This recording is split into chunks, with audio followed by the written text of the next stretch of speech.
mo yung minanage, direct? Yes, direct. Paano mo minanage? Guys, paano kaya na-manage yun? Okay, Guys, okay. paano mo yung minanage? Nakagamit ako ng mic. Hindi na kaya sigaw-sigaw na, naka-microphone na siya. Grabe, ang saya nito. Masaya pero manageable naman. Just like your hair, very manageable. You're very soft and manageable. Oh, it's so manageable. Hoy, naamoy niyo. Oh, pati yung shot mo. Amoy pang kulay, pati yung kulay niya. Hindi nga. Okay, ko na. Malapit na. Okay, down to our last two questions, no? I know! Ay, nag-iwang-balik yung last two questions. Sino gusto sumagot? From Jay of Certified Kapamilya, bilang breadwinner, paano mo binabalanse yung pagmamahal sa pamilyang binubuhay mo at pagmamahal naman sa sarili mo? Via. Ano ko? Okay, magaling ka sumagot, di ba? Sinihalag ka sa Ayun, pero Bia. Tsaka tumingin na. Oo, bakit yung galit? Hindi, ang ganda nung ano, it started yung Q&A natin with Vice. Being vulnerable and, you know, parang advocate siya of therapy. And as a therapist, well, ano po, as a therapist, Masabi ka ba? yeah, sometimes as hard, moderate, or light. Yun po. So, Ano ba bayad naman kami Via? Kung wala lang si Argus dito, na ipatuloy yung joke na yun. Pero hindi na si Argus kaya. Yes, Bia. ayun po. So, ano nga po ulit? Yung paano mo binabalanse? Binabalanse. Kasi ibig sabihin po yung kailangan, yung burnout po, di ba, sa Pilipinas, usok-usok po yun, napapagod ka, nauubos ka. Yeah. Tapos, meron kang mamanifest na lang yun sa nagiging palasumbat ka, lumalabas sa ibang mga channels na masungit ka, pati pamilya mo nadadamay with all these things. So, importante talaga na magtitira ka para sa'yo. Para you will, parang revitalize, restart, ganon, rebond.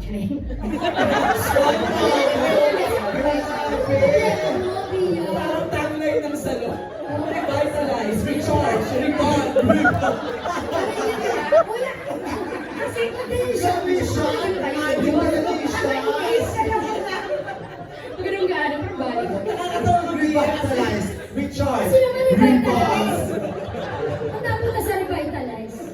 Sa para yung mukha, you will never, ano, para yung not run out. Di ba nga pag gas, pag ano, yung sobra kasi, out of ano yan eh, outpour of love. So pag kulang ka, half a glass ka, kulang ka, hindi ka makakapagbigay. Or masakit sa'yo pag nagbibigay ka. So mas maganda na puno ka palagi. When you meet your friends, when you have reunion, sa pamilya mo na alam mo may toxic, kapag masaya ka, nakapag-rebound ka, nakapag-massage ka, di ba mas madali yung mindset mo? Bumabalik talaga doon, kasi nga someone is life. So parang kapag fresh ka, bago yung pananaw mo sa buhay, okay ka. Pero kapag pagod ka, di ba iba? So yun po yun, there's have that boundary that you will set, that you will love yourself. Alright, let's ask the endorser. Gladys. Gladys. Ilang percent daw ba yung ginamit ko sa Ay, ang ganda kaya sa TV, tingnan mo, ang ganda kaya. kita, di ba? Pero, Nakakapwisip ka. Ano kaya yung mukha? Sobrang mo ka. Piling ko pa sa duty, ano sa marap ka? Sinagatihan ako dito sa... Ganit-agad ko sa marap lang sa akin. Bakit na pagkakataon ngayon? Ano ba yung tanong?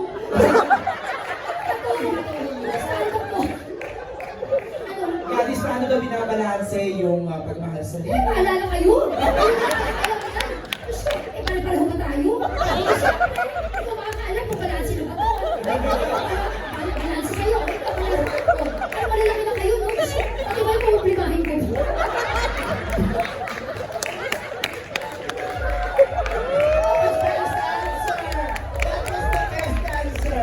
Diba? At diba naman kayo problemahin niyo pa, diba? Sa palagay niyo ba kung problema niya kayo, nagkaroon siya ng panahon para makapagpariba? Di ba na kayo? Makapag-burger din na selo. Ano ba yan? Di ba lumagsak? Diba? Alam mo, pero tama yun, ha? Diba? Hindi sa lahat ng pagkakataon kailangan mong problemahin ang problema ng iba. Kasi may sarili kang problema. You have to take time, find time to deal with that problem and to deal with yourself, your life, di ba? Yung gano'n yan. Para mabalanse, kailangan gising ka. Gising ka sa kung anong totoong nangyayari sa iyo. At kailangan marunong kang makinig. Makinig ka sa sarili mo, sa puso mo, sa isip mo. At kailangan din, i-acknowledge mo yung katotohanan na dapat marinig ka din. That's why you have to find your voice para marinig ka. Kasi maraming breadwinners ang walang boses.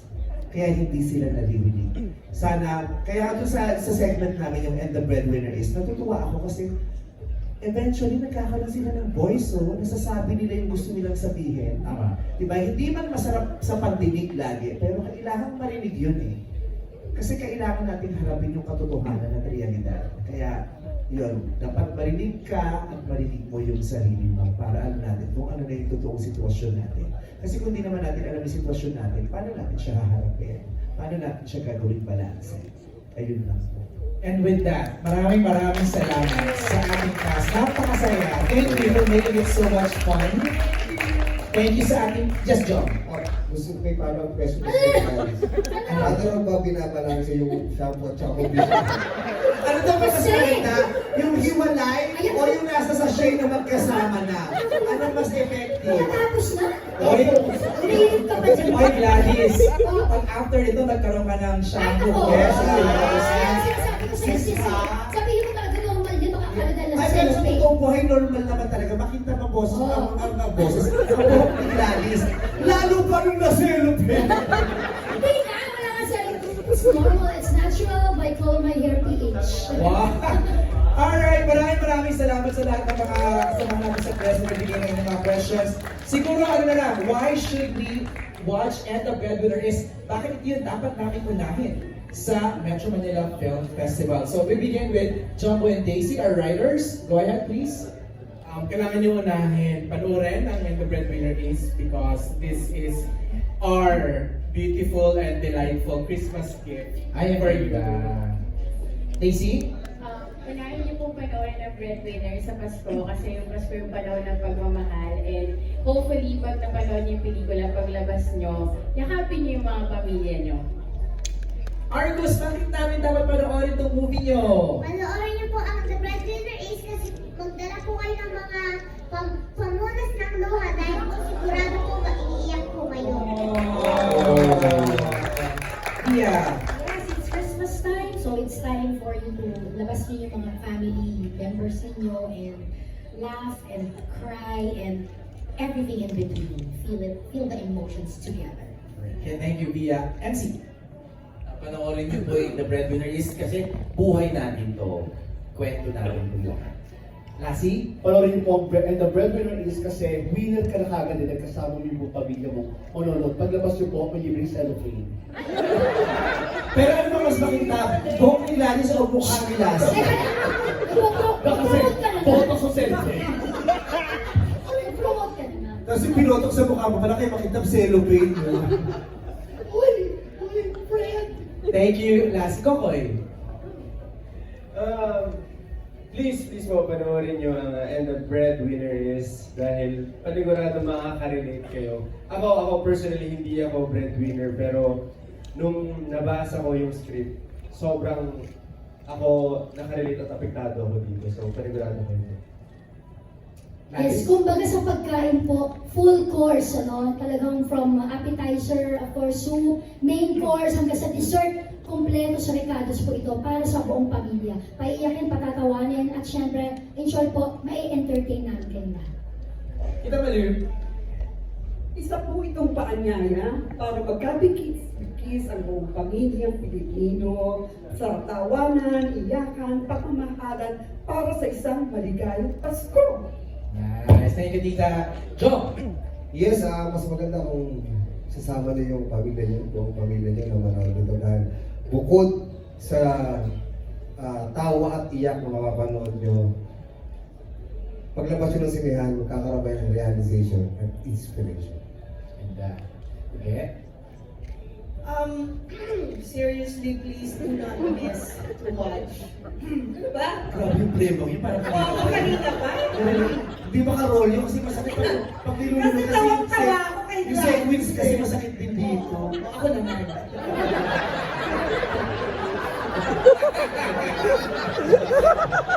Guys, help.